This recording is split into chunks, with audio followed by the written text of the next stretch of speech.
আমরা দেশের বর্তমান পরিস্থিতিতে কি করা যায় সেই বিষয়ে আমাদের মতামত দিয়েছি। তারা আমাদের সঙ্গে শেয়ার করেছেন যারা কি করেছেন, কি করতে যাচ্ছেন।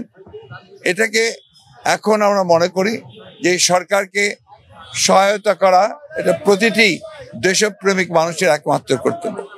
আজকে দুর্ভাগ্যজনক এই মহলটি যারা বাংলাদেশের অধিকারকে হরণ করে নিয়েছিল তারা আবার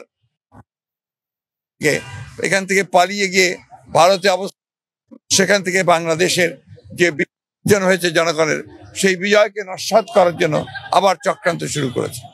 আমরা একটা কথা খুব স্পষ্ট করে বলেছি, এখানে এই যে তথাকথিত আপনার মাইনরিটির ওপরে অত্যাচার নির্যাতনের যে একটা গল্প ফাঁদা হয়েছে, সেই গল্পটা পুরোপুরিভাবে উদ্দেশ্যমূলক এবং বাংলাদেশকে মেলাইন করা, এই সরকারকে মেলাইন করা, ছাত্র জনতার আন্দোলনকে একেবারে নস্যাৎ করে দেওয়ার আরেকটি চক্রান্ত।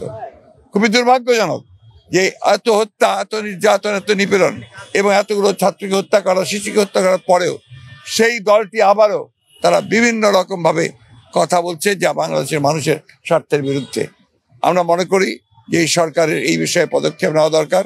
আমরা মনে করি যে সরকারের অবশ্যই সকল রাজনৈতিক দলের সঙ্গে কথা বলবেন, কিন্তু কোনো হত্যাকারীর সঙ্গে নয়।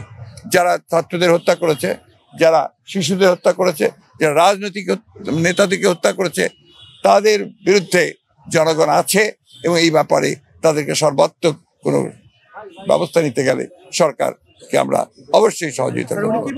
Thank you.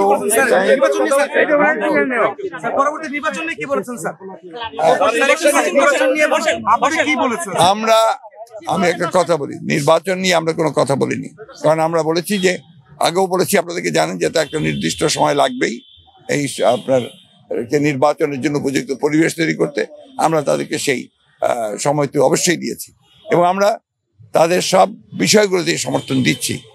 আমরা একটা কথা খুব পরিষ্কার করে বলেছি যে বর্তমানে দেশে যে অস্থিরতা সৃষ্টি করা হচ্ছে, চেষ্টা করা হচ্ছে, যে বিশৃঙ্খলা সৃষ্টি করা হচ্ছে এবং সাম্প্রদায়িকতার যে ধোঁয়া তোলা হচ্ছে, এগুলোতে জনগণ যেন বিভ্রান্ত না হয় এবং জনগণ যেন ঠিক পূর্বের মতোই সেই সাম্প্রদায়িক সম্প্রীতিকে অক্ষুণ্ণ রেখে, জনগণ নিরাপত্তাকে অক্ষুণ্ণ রেখে তারা যেন এই সরকারকে সহায়তা করে। আমরাও পুরোপুরিভাবে তাদেরকে সেইভাবে সহায়তা করছি, করে যাব।